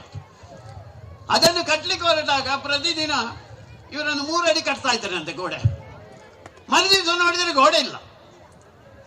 ಇರು ಯೋಚನೆ ಮಾಡಿದ್ರು ಎಲ್ಲ ಕಾಯ್ಲಿಕ್ಕೆ ಪ್ರಾರಂಭ, ರಾತ್ರಿ ಎಲ್ಲ ಕಾದ್ರು, ಏನಕ್ಕಾದ್ರೂ ನಾಳೆ ಮರುದಿವಸ ಬೆಳಗಿಲ್ಲ. ಏನು ಮಾಡುದು ಅಂತ ಇನ್ಯಾರಾದ್ರೂ ಪ್ರಶ್ನೆ ಹೇಳಿದ್ರು, ಜ್ಯೋತಿಷ್ಯರ ಹತ್ರ ಹೋದ್ರು ಪ್ರಶ್ನೆ ಕೇಳಲಿಕ್ಕೆ. ಎಲ್ಲ ಹೇಳ್ತಾರಲ್ಲ ಆ ಜ್ಯೋತಿಷ್ಯರು, ಅವ್ರ ಹತ್ರ. ಅವ್ರು ಹೇಳಿದ್ರು, ನೀವೇನು ಮಾಡ್ತಾ ಇದ್ದೀರಾ? ನಾವು ರಾಮನ ಮಂದಿರ ತೆಗೆದು ಬಿಟ್ಟು ಒಂದು ಕಟ್ಟಡ ಕಟ್ಟಬೇಕು ಮುಸಲ್ಮಾನರದ್ದು ಅಂತ ಹೇಳಿದ್ರು. ಆಗಲ್ಲ, ಸಾಧ್ಯನೇ ಇಲ್ಲ. ಯಾಕೆಂದರೆ ರಾಮನ ಕಟ್ಟಡವನ್ನು ಕೆಡವಿದರೆ ಪುನಃ ರಾಮನ ಕಟ್ಟಡವನ್ನೇ ಕಟ್ಟಬೇಕು. ಬೇರೆನ ಕಟ್ಟಿದ್ರೆ ಹನುಮಂತ ಇದ್ದಾನಲ್ಲ, ಆ ಹನುಮಂತ ಬಿಡೋದಿಲ್ಲ, ಅವನ ಅದೃಶ್ಯ ರೂಪದಲ್ಲಿ ಬರ್ತಾನೆ. ನಿಮಗೆ ಸಂತೋಷ ಆಯ್ತಾ? ಆದರೆ ಇನ್ನೊಂದು ದುಃಖದ ಸಂಗತಿಯನ್ನು ನಾನು ಹೇಳ್ತೇನೆ. ಅದಾದ ಮೇಲೆ ಪರಿಹಾರ ಏನು ಅಂತ ಕೇಳ್ತಾರಲ್ಲ, ನಮ್ಮ ತಲೆ ಇಲ್ಲದ ಜ್ಯೋತಿಷ್ಯ ಹೇಳ್ದ ಪರಿಹಾರ ಇದೆ ರೀ. ಪರಿಹಾರ ಏನು ಅಂತ ಕೇಳಿ, ರಾಮನ ಹೆಸರಿನಲ್ಲಿ ರಾಮಾಯಣದಲ್ಲಿ ಬರುವಂತ ಯಾವ್ದಾದ್ರು ಒಂದು ಮಹಾಪುರುಷನ ಹೆಸರಿನಲ್ಲಿ ಏನಾದ್ರು ಒಂದು ಮಾಡಿ. ನನಗೊಂದು ಸೌಭಾಗ್ಯ ಸಿಕ್ಕಿತ್ತು. 2 ಬಾರಿ ನಾನು 90ರಲ್ಲಿ ಮತ್ತು 92ರಲ್ಲಿ ಕಾರ್ಸೇವಕ್ಕಾಗಿ ಹೋಗಿದ್ದೆ. 2 ಬಾರಿ ನಾನು ನೋಡಿದ್ದೆ, ಅಲ್ಲಿ ಪಕ್ಕದಲ್ಲಿ ಒಂದು ಸೀತಾರಸೋಯಿಯಿಂದ ಸೀತೆ ಅಡಿಗೆ ಕೋಣೆ ಅಂತ ಒಂದು ಸಣ್ಣದೊಂದು ಕಟ್ಟಡ ಕಟ್ಟಿದ್ರು. ಹನುಮಂತ ಬಿಟ್ಟುಬಿಟ್ಟ. ಹನುಮಂತನಿಗೆ ಅಂತ ನಂಬಿಕೆ. ಆದ್ರೆ ನಾವು ಸೋತೇವಲ್ಲ, ನಮಗೆ ಅಪಮಾನ ಆಯ್ತಲ್ಲ. ಅದಕ್ಕೋಸ್ಕರ ಅಪಮಾನದ ಪರಮಾರ್ಜನೆ ಆಗಬೇಕಲ್ಲ. ಅದಕ್ಕೆ 1992 ಡಿಸೆಂಬರ್ 6 ಯಾವುದಿದೆ, ಅದು ನಮ್ಮ ಇತಿಹಾಸದಲ್ಲಿ, ಹಿಂದೂ ಇತಿಹಾಸದಲ್ಲಿ ಚಿನ್ನದ ಅಕ್ಷರದಲ್ಲಿ ಬರಿಬೇಕಾದಂತ ದಿನ. ನೆನಪಿಟ್ಟುಕೊಳ್ಳಿ. ಲಕ್ಷಾಂತರ ಜನ, ಜಾತಿ, ಮತ, ಪ್ರಾಂತ, ಪಕ್ಷ, ಉತ್ತರ, ದಕ್ಷಿಣ, ಕಲ್ತವ, ಕಲಿಯದವ, ಶ್ರೀಮಂತ, ಬಡವ, ಕಪ್ಪು, ಬಿಳುಪು ಯಾವುದಿಲ್ಲ, ಎಲ್ಲರೂ ಒಟ್ಟಾಗಿ ಹೋದ್ರು. ಎಲ್ಲರೂ ರಾಮನ ಭಕ್ತರಾಗಿ ಹೋದ್ರು. ಆ ದಿವಸ ಕಾರ್ಸೇವೆ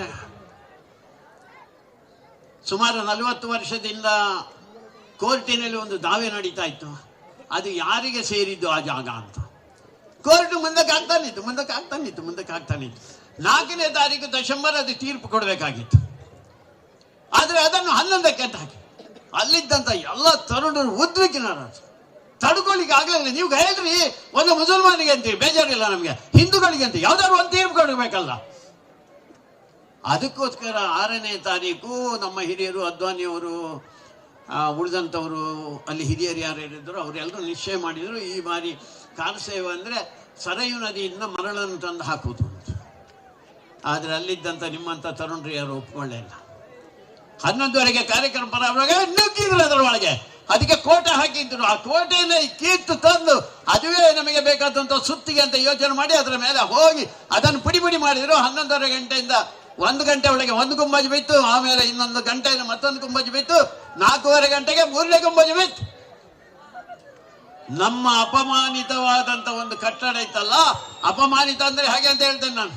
ಯಾರೊಬ್ಬ ತಂದೆ ಮಗನನ್ನು ಕರ್ಕೊಂಡು ಕುಟುಂಬ ಸಮೇತ ಅಯೋಧ್ಯೆಗೆ ಹೋದಾಗ ಈ 3 ಗುಂಬಜಗಳಿದ್ದ ಕಟ್ಟಡ ನೋಡ್ದ. ಅವನು ಹೇಳಿದ ಇದು ಅಯೋಧ್ಯೆ ಅಂತ. ಆ ಮಗ ಕೇಳಿದ ರಾಮ ಮಂದಿರ ಎಲ್ಲಿದೆ ಅಂತ. ಅವನ ಅಪ್ಪ ಏನು ಹೇಳ್ಬೇಕು, ರಾಮನ ಮಂದಿರ ಕುಶ ಕಟ್ಟಿದ್ದ, ಆಮೇಲೆ ವಿಕ್ರಮಾದಿತ್ಯ ಅದನ್ನು ಜೀರ್ಣೋದ್ಧಾರ ಮಾಡಿ ಕಟ್ಟಿ ಅದ್ಭುತವಾದಂಥ ರಾಮನ ಮಂದಿರ ಕಟ್ಟಿದ್ದ. ಆದರೆ ಏನು ಮಾಡುದು, ನಮಗೆ ಆ ಮುಸಲ್ಮಾನರನ್ನು ಎದುರಿಸಲಿಕ್ಕೆ ಆಗಲಿಲ್ಲ, ನಾವು ಸೋತೆವು. ಆ ಸೋಲಿನ ಇತಿಹಾಸವನ್ನು ಪೀಳಿಗೆ ಹೇಳಬೇಕಾಗಿತ್ತು. ಅಂತ ಸೋಲಿನ ಇತಿಹಾಸವನ್ನು ಅದನ್ನು ತೆಗೆದು ಹಾಕಿದಂತ ಪವಿತ್ರವಾದಂಥ ದಿವಸ 1992 ಡಿಸೆಂಬರ್ 6ನೇ ತಾರೀಕು. ಅದೊಂದು ವಿಶೇಷ.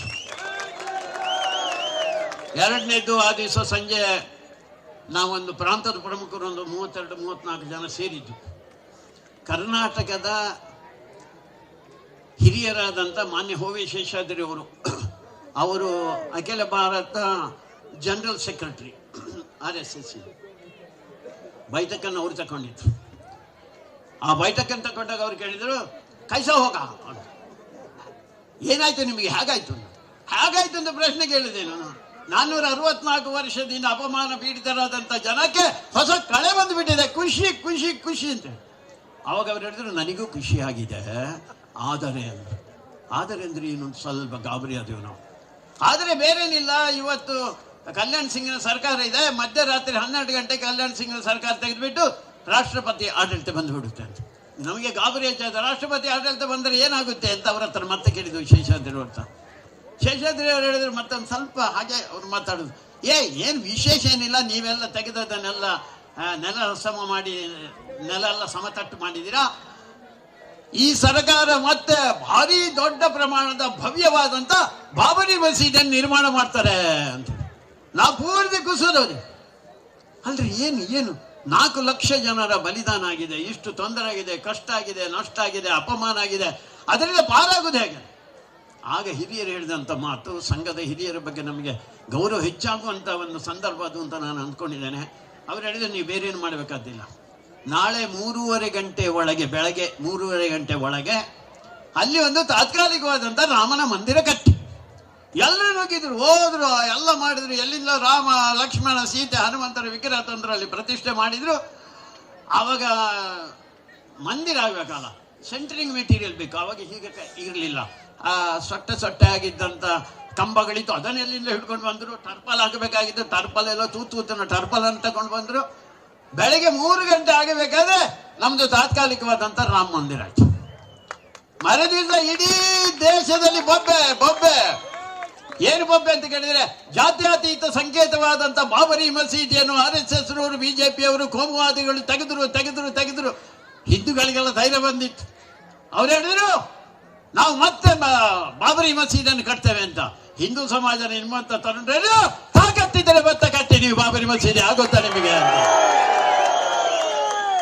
ಯಾರಿಗೆ ಮುಟ್ಲಿಕ್ಕೆ ಧೈರ್ಯ ಇದ್ದಾರೆ? ಹಿಂದೂ ಸಮಾಜ ಎದ್ರೆ ನಮಗೆ ಅನ್ಯಾಯ ಮಾಡುವಂತ ತಾಕತ್ತು ಯಾವ ಸಮಾಜಕ್ಕೂ ಇಲ್ಲ, ನೆನ್ಪಿಟ್ಟುಕೊಳ್ಳಿ. ಹಿಂದೂ ಸಮಾಜ ಎತ್ತೆತ್ತುಕೊಳ್ಬೇಕು ಅಷ್ಟೇ ಇರುವಂತದ್ದು. ಅದಾದ ಮೇಲೆ ತುಂಬಾ ದಿವಸ ಬೊಬ್ಬೆ ಹೊಡೆದ್ರು. ಇವತ್ತು ಇದ್ದಾರೆ, ನಿಮ್ಮ ಊರಿನಲ್ಲಿ ಇರ್ಬೋದು, ಅಲ್ಲೋ ಇಲ್ಲ, ಈ ಬುದ್ಧಿಜೀವಿಗಳು ಅಂತ ಹೇಳುವಂಥ ದುರ್ಬುದ್ಧಿ ಜನ ಇದಾರಲ್ಲ, ಅವ್ರು ಆ ಕಡೆ ಹಿಂದೂಗಳಲ್ಲ, ಮುಸಲ್ಮಾನರಲ್ಲ, ಅರೆ ಬೇರೆ ಹಿಂದೂಗಳು, ಮುಸಲ್ಮಾನರು ಅಂತವರೆಲ್ಲ ಇದಾರಲ್ಲ, ಅದವ್ರು ಬೊಬ್ಬೆ ಆಗ್ತಾ ಇದ್ದಾರೆ, ಈಗಲೂ ಬೊಬ್ಬೆ ಆಗ್ತಾ ಇದ್ದಾರೆ. ಆದರೆ ಕೋರ್ಟ್ ತೀರ್ಪು ಕೊಡಬೇಕಾಗಿತ್ತು. ಅದು 10 ವರ್ಷದ ಹಿಂದೆ ಕೋರ್ಟ್, ಅಲಹಾಬಾದ್ ಹೈಕೋರ್ಟ್ ತೀರ್ಪು ಕೊಡ್ಲಿಕ್ಕಿತ್ತು. 3 ಜನ ಜಡ್ಜಸ್, 2 ಜನ ಹಿಂದೂಗಳು, ಒಬ್ಬ ಮುಸಲ್ಮಾನ್. 2.77 ಎಕರೆ ಜಾಗ ಅಲ್ಲಿ ತೀರ್ಪೇನು ಕೊಟ್ಟರು. ಆ ತೀರ್ಪು ಕೊಡುವಂತ ಒಂದು 10-15 ದಿವಸ ನಾವು ಭಾರಿ ಅಪಮಾನಿತರಾಗಿದ್ರಿ. ಅವ್ರಿಗೆ ಹೇಳಿದ್ರೆ, ರಾಮ ಹುಟ್ಟಿದಾನೆ ಅಲ್ಲೇ ಅಂತ ಹೇಳೋದಕ್ಕೆ ದಾಖಲೆ ಏನಿದ್ರಿ? ನಿಮ್ಮ ಹತ್ರ VA ಕೊಟ್ರ, PDO ಕೊಟ್ರ? ಹೀಗೆ ಕೇಳ್ತಾ ಇದ್ರು. ಅವರು ರಾಮ ದಶರಥನಿಗೆ ಹುಟ್ಟಿದ್ದು ಅಂತ ಯಾರು ಹೇಳಿದ್ದು? ಕೌಸಲ್ಯಗೆ ಹುಟ್ಟಿದ್ದು. ಇದು ಬೇಡ, ಮಸೀದಿನ ಬೇಡ, ಅಲ್ಲಿ ದೇವಸ್ಥಾನ ಬೇಡ, ಅಲ್ಲಿ ಟಾಯ್ಲೆಟ್ಗಳನ್ನು ಮಾಡಿ, ಹೀಗೆ ಅಪಮಾನ. ನಮಗೆ ಪ್ರಶ್ನೆ ಇದ್ದದ್ದು, ರಾಮ ಇದ್ದ ಜಾಗ ಅದು ನಮ್ಮದು ಹೌದಲ್ವಾ ಅಂತ. ಅಲ್ಲಿ ರಾಮ ಹುಟ್ಟಿದ್ದು ಹೌದಲ್ವಾ? ಅಲ್ಲಿ ರಾಮರಾಜ್ಯ ಮಾಡಿದ್ದು ಹೌದಲ್ವಾ?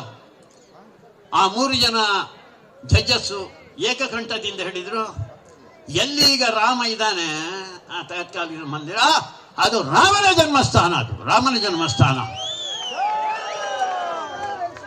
ಅದನ್ನು, ಆ ರಾಮನನ್ನು ಯಾರು ಅಲ್ಲಾಡಿಸುವ ಹಾಗೆ ಇಲ್ಲ. 3ನೇದೊಂದು ಸಣ್ಣ ಸರ್ಕಸ್ ನಡೆಯುತ್ತಾರೆ. ಅವರು ಸಣ್ಣ ರಾಜಕೀಯ ಮಾಡಿದ್ರು. ಆ 2.77 ಎಕರೆಯನ್ನು 3 ಭಾಗ ಮಾಡಿದ್ರು. ಅದರಲ್ಲಿ ಒಂದು ಅಖಾಡ ಇದೆ, ಆ ಅಖಾಡಕ್ಕೆ ಒಂದು ಭಾಗ ಮುಸಲ್ಮಾನರಿಗೆ, ಮಧ್ಯದ್ದು ಹಿಂದೂಗಳಿಗೆ. ಅದರ ವಿರುದ್ಧ ಸುಪ್ರೀಂ ಕೋರ್ಟಿಗೆ ಹೋದ್ರು. ಸುಪ್ರೀಂ ಕೋರ್ಟ್ನಲ್ಲಿ ಹೋದಾಗ 5 ಜನ ಜಡ್ಜಸ್. ಆ 5 ಜನರಲ್ಲಿ ಮತ್ತೆ ಒಬ್ಬರು ಮುಸಲ್ಮಾನರು. ದಕ್ಷಿಣ ಕನ್ನಡ ಜಿಲ್ಲೆಯ ಮೂಡಬಿದ್ರೆಯ ಅಬ್ದುಲ್ ನಜೀರ್ ಅಂತ ಹೇಳುವಂತ ಒಳ್ಳೆ ಮನುಷ್ಯ. ಮುಸಲ್ಮಾನರಲ್ಲಿ ಕೆಲವರು ಒಳ್ಳೆಯವರು ಇದ್ದಾರಲ್ಲ, ಅದರಲ್ಲಿ ಅವರು ಒಬ್ರು. ಅಬ್ದುಲ್ ಕಲಾಂ ಇನ್ನೊಬ್ರು, KK ಮೊಹಮ್ಮದ್ ಅಂತ ಇದ್ದಾರೆ, ಅವರು ಒಬ್ಬರು ಒಳ್ಳೆಯವರು. ಅದಾದ್ಮೇಲೆ ಕೇರಳದ ಗವರ್ನರ್ ಇದ್ದಾರೆ ಬೇಗ್ ಅಂತ, ಅವರು ಒಳ್ಳೆಯವರು. ಅಂತವ್ರು ಇದ್ದಾರೆ, ಭಾರಿ ಅಪರೂಪ. ಆ 5 ಜನ ಜಡ್ಜಸ್ ಒಂದು ತೀರ್ಪು ಕೊಟ್ಟರು, ಏಕಕಂಠದಿಂದ ಹೇಳಿದ್ರು, ಯಾವುದು ರಾಮನ ಜನ್ಮಭೂಮಿ 2.77 ಎಕರೆ ಇದೆ ಅದು ಪೂರ್ತಿಯಾಗಿ ರಾಮನಿಗೆ ಸೇರಿದ್ದು. ಅದಕ್ಕೋಸ್ಕರ ನರೇಂದ್ರ ಮೋದಿ ಅಂತ ಹೇಳಿದ್ರೆ ನೀವೊಂದು ಟ್ರಸ್ಟ್ ರಚನೆ ಮಾಡಿ ಅಲ್ಲಿ ದೇವಸ್ಥಾನ ನಿರ್ಮಾಣ ಮಾಡಲಿಕ್ಕೆ ಕೈ ಹಾಕಿ. ನನಗೆ ಪ್ರಶ್ನೆ ಬಂದಿರುವಂಥದ್ದು, ಅಕಸ್ಮಾತ್ ಅಲ್ಲಿ ಅವರು ಹೇಳುವಂತ ಬಾಬರಿ ಕಟ್ಟಡ ಇದ್ರೆ ಈ ಕೋರ್ಟ್ ಹೇಳುವಂತ ಧೈರ್ಯ ತೋರಿಸ್ತಾ ಇತ್ತ? ರಸ್ತೆ ಬದಿಯಲ್ಲಿರುವಂತ ಮುಸಲ್ಮಾನರ ಒಂದು ಅಂಗಡಿ ತಗಲಿಕ್ಕೆ ತಾಕತ್ತಿಲ್ಲ ರೀ. ಪೊಲೀಸರು ಬೇಸರ ಮಾಡಬೇಡಿ, ನಿಮಗೆ ಅಧಿಕಾರ ಕೊಟ್ಟೇ ಇಲ್ಲ ರೀ ಸರ್ಕಾರ. ಯಾಕಲ್ಲಿ ಅಲ್ಲಿ ಯಾಕಾಯ್ತು ಅಂದ್ರೆ ಕಟ್ಟಡನೇ ಇಲ್ಲ ರೀ, ಕಟ್ಕೊಳ್ಳಿ ನೀವು ಅಂತ ಹೇಳಿದ್ರು. ಎರಡನೇದ್ದು, ಹಿಂದೂ ಸಮಾಜ ಇಷ್ಟು ದೊಡ್ಡ ಪ್ರಮಾಣದಲ್ಲಿ ಎದ್ದು ನಿಂತಿತ್ತು, ಅದಕ್ಕೋಸ್ಕರ ಅನಿವಾರ್ಯ ಕೊಡಲೇಬೇಕು. ಅದು ಹಿಂದೂ ಸಮಾಜದ ಸೊತ್ತದು. ಸಾವಿರ ವರ್ಷದ ನಮ್ಮ ಆ ಶ್ರೇಷ್ಠ ಮಹಾಪುರುಷ ರಾಮ ಹನುಮಂತರ ಒಂದು ಜಾಗ ಅದು. ಅದಕ್ಕೋಸ್ಕರ ಅವರು ಕೊಡಲೇಬೇಕಾದಂತ ಅನಿವಾರ್ಯತೆ ಸೃಷ್ಟಿ ಮಾಡಿದ್ದು ನಿಮ್ಮಂತ ಎಲ್ಲ ತರುಣರು, ಹಿಂದೂ ಸಮಾಜದ ಬಂಧುಗಳು ನಿರ್ಮಾಣ ಮಾಡಿದರು. ಅದಕ್ಕೋಸ್ಕರ ನಮಗೆ ರಾಮ ಜನ್ಮಭೂಮಿಯಲ್ಲಿ ದೇವಸ್ಥಾನ ಮಾಡ್ಲಿಕ್ಕಾಯ್ತು. ಬಂಧುಗಳೇ, ಎಲ್ರಿಗೂ ತಮಗೆ ಗೊತ್ತಿದೆ, ನಾಡು 1ನೇ ತಾರೀಕಿಂದ 15ನೇ ತಾರೀಕು ಜನವರಿಯಲ್ಲಿ ರಾಮನ ಆ ಜನ್ಮಸ್ಥಾನ ಅಯೋಧ್ಯೆಯಿಂದ ರಾಮ ಮಂದಿರ ಎಲ್ಲಿ ಆಗುತ್ತೋ ಅಲ್ಲಿಂದ ಅಕ್ಷತೆ ಬರೋದಿದೆ. ನಿಮ್ಮ ಊರಿಗೂ ಈಗ ತಲುಪಲಿಲ್ಲ ಅಂತಾರೆ, ಕೇಳ್ಕೊಳ್ಳಿ. ಮನೆಗೆ ಆ ಅಕ್ಷತೆಯನ್ನು ತಲುಪಿಸಿ, ರಾಮನ ಭಾವಚಿತ್ರ ತಲುಪಿಸಿ, ರಾಮನ ಮಂದಿರದ ಭಾವಚಿತ್ರ ತಲುಪಿಸಿ, ಎಲ್ಲರೂ ಶ್ರೀರಾಮ್ ಜಯರಾಮ್ ಜಯ ಜಯರಾಮ್ ಅಂತ ಹೇಳುವಂತ ಆ ರಾಮ ತಾರಕ ಮಂತ್ರವನ್ನು ಹೇಳಬೇಕು. 22ನೇ ತಾರೀಕು ಮಧ್ಯಾಹ್ನ 2 ಗಂಟೆಯಿಂದ 12 ಗಂಟೆಯಿಂದ 2 ಗಂಟೆವರೆಗೆ ಅಲ್ಲಿ ಪ್ರತಿಷ್ಠಾಪನೆ ಆಗುತ್ತೆ. ಎಲ್ಲ ಮಠ ಮಂದಿರ ದೇವಸ್ಥಾನಗಳ ಎದುರಿನಲ್ಲಿ ನೀವು ಸೇರಿ ಒಂದು ಟಿವಿ ಇಟ್ಕೊಳ್ಳಿ, ಇಲ್ಲರೆ ಇನ್ನೊಂದು ಪರದೆ ಮುಖಾಂತರ ನೋಡಿ ಅಲ್ಲಿ ಏನು ನಡೀತದೆ ಅಂತ ರಾಮನಾಮ ಜಪ ನಡೀಲಿ. ರಾಮ ರಾಮ ರಾಮ ಅಂತ ಹೇಳುವಂಥದ್ದು ನಮ್ಮನ್ನು ಬದುಕಿಸುತ್ತೆ. ನಮಗೆ ಧೈರ್ಯ, ವಿಶ್ವಾಸ, ನಂಬಿಕೆ, ಆತ್ಮವಿಶ್ವಾಸವನ್ನು ಕೊಡುವಂತ ಶಬ್ದ ರಾಮ. ಅದಕ್ಕೆ ಪೂರಕವಾಗಿ ಹನುಮಂತ. ಅವರ ಆಶೀರ್ವಾದ ನಮಗೆ ಸದಾ ಇರಲಿ. ಆ ಕಾರ್ಯದಲ್ಲಿ ನಾವು ಇನ್ನಷ್ಟು ಸೇರ್ಕೊಳ್ಳೋಣ. ಹಿಂದೂ ಎನ್ನುವುದನ್ನು ಮರಿಬೇಡಿ. ಹಿಂದೂ ಸಮಾಜಕ್ಕೆ ಏನಾದ್ರು ಅಪಾಯ ಆದರೆ ಒಟ್ಟಿಗೆ ನಿಂತ್ಕೊಳ್ಳಿ. ಯಾವುದೇ ಹಿಂದೂ ಹೆಣ್ಣು ಮಗಳು ನಮ್ಮನ್ನು ಬಿಟ್ಟು ಹೋಗಬಾರದು, ಯಾವುದೇ ಹಸು ನಮ್ಮನ್ನು ಬಿಟ್ಟು ಹೋಗಬಾರದು, ಯಾವುದೇ ರೀತಿಯ ಅನ್ಯಾಯ ನಮಗೆ ಆಗಬಾರದು ಅಂತ ಹೇಳುವಂತ ಎಚ್ಚರಿಕೆಯನ್ನು ವಹಿಸಿ, ಅದಕ್ಕೋಸ್ಕರ ಜಾಗರಣದ ಕಾರ್ಯ ಇದು. ಎಲ್ಲರೂ ಒಟ್ಟಾಗಿ ಮಾಡೋಣ. ಮತ್ತೊಮ್ಮೆ ಹಿಂದೂ ಸಮಾಜ ಜಗತ್ತಿನಲ್ಲಿ ಸರ್ವಶ್ರೇಷ್ಠ ಸಮಾಜ, ಎಲ್ಲರಿಗೂ ಮಾರ್ಗದರ್ಶನ ಕೊಡುವಂತ ಗುರು ರೂಪದಲ್ಲಿ ಇರುವಂತ ಒಂದು ಸಮಾಜ ಆಗಲಿ. ಎಲ್ಲರಿಗೂ ಶುಭವಾಗಲಿ. ಒಂದೇ ಮಾತು. ನಿಖರ ಸುದ್ದಿ, ಸದಭಿರುಚಿಯ ಕಾರ್ಯಕ್ರಮ. ನೀವು ನೋಡ್ತಾ ಇದ್ದೀರಾ ಕಹಳೆ ನ್ಯೂಸ್, ಸಮಾಜದ ಜಾಗೃತಿಗಾಗಿ ವಸ್ತುನಿಷ್ಠ ವರದಿ.